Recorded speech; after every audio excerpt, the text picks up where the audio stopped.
The sum of the series 5/9, 5/27, 5/81 plus dot dot dot.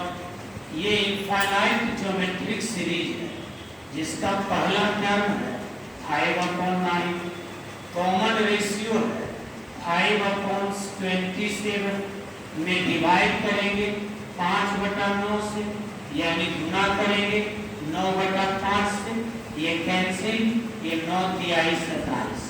r का मान 1/3, यानी r का मान -1 से 1 के बीच में। तो s इंफिनिटी परिभाषित है, डिफाइंड है, और इसका वैल्यू होगा a/1 - r।